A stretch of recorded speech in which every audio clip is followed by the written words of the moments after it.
Supreme കോടതിയുടെ 52ാം chief ജസ്റ്റിസായി justice BR Gavai ഇന്ന് സത്യപ്രതിജ്ഞ ചെയ്ത് അധികാരമേറ്റു. രാഷ്ട്രപതി ദ്രൗപദി മുർമു സത്യവാചകം ചൊല്ലിക്കൊടുത്തു. ദളിത് വിഭാഗത്തിൽ നിന്നും ജസ്റ്റിസ് KG ബാലകൃഷ്ണന് ശേഷം സുപ്രീം കോടതി ചീഫ് ജസ്റ്റിസ് ആകുന്ന രണ്ടാമത്തെ വ്യക്തിയാണ് മഹാരാഷ്ട്രയിലെ അമരാവതിയിലെ ജസ്റ്റിസ് BR ഗവായ്. കേരള മുൻ ഗവർണറായിരുന്ന RS ഗവായിയുടെ മകനാണ് പുതിയ ചീഫ് ജസ്റ്റിസ്.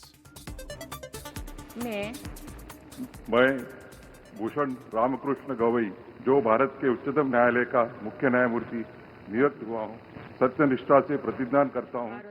രാഷ്ട്രപതി ഭവനിലെ ചടങ്ങിൽ രാഷ്ട്രപതി ദ്രൗപദി മുർമുവാണ് സത്യവാചകം ചൊല്ലിക്കൊടുത്തത്. കേരള മുൻ ഗവർണർ RS ഗവായിയുടെ മകനാണ് ഭൂഷണൻ രാമകൃഷ്ണ ഗവായി എന്ന BR ഗവായ്. 16 വർഷക്കാലത്തോളം ബോംബെ ഹൈക്കോടതി ജഡ്ജിയായിരുന്ന BR ഗവായ് 2019 സുപ്രീം കോടതി ജഡ്ജിയായി ഉയർത്തപ്പെടുന്നത്. 200ഓളം വിധിന്യായങ്ങൾ ജസ്റ്റിസ് BR ഗവായിയുടേതായിട്ടുണ്ട്. ബുൾഡോസർ രാജിനെതിരായ വിധി, AAP നേതാവ് മനീഷ് സിസോദിയുടെ ജാമ്യം, 2016 നോട്ടു നിരോധന തീരുമാനം ശരിവച്ച വിധി, ഇലക്ടറൽ ബോണ്ട് ഭരണഘടനാ വിരുദ്ധമാണെന്ന വിധി എന്നിവ ജസ്റ്റിസ് ഗവായിയെ ശ്രദ്ധേയനാക്കി.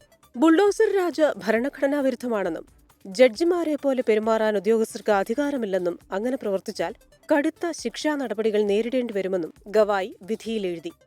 ജമ്മുകാശ്മീരിന്റെ പ്രത്യേക പദവി റദ്ദാക്കിയ കേസിലെ സുപ്രീം കോടതിയുടെ 5-അംഗ ഭരണഘടനാ ബെഞ്ചിലെ അംഗവുമായിരുന്നു ഗവായ്. രാഷ്ട്രപതി ഭവനിൽ നടന്ന സത്യപ്രതിജ്ഞാ ചടങ്ങിൽ പ്രധാനമന്ത്രി നരേന്ദ്രമോദിയും കേന്ദ്രമന്ത്രിമാരും മുൻ ചീഫ് ജസ്റ്റിസ് സഞ്ജീവ് ഖന്നയും സുപ്രീം കോടതിയിലെ മറ്റ് ജഡ്ജിമാരും പങ്കെടുത്തു. 6 മാസക്കാലത്തിനു ശേഷം ഈ വരുന്ന നവംബറിൽ BR ഗവായ് വിരമിക്കും. 24 ഡൽഹി.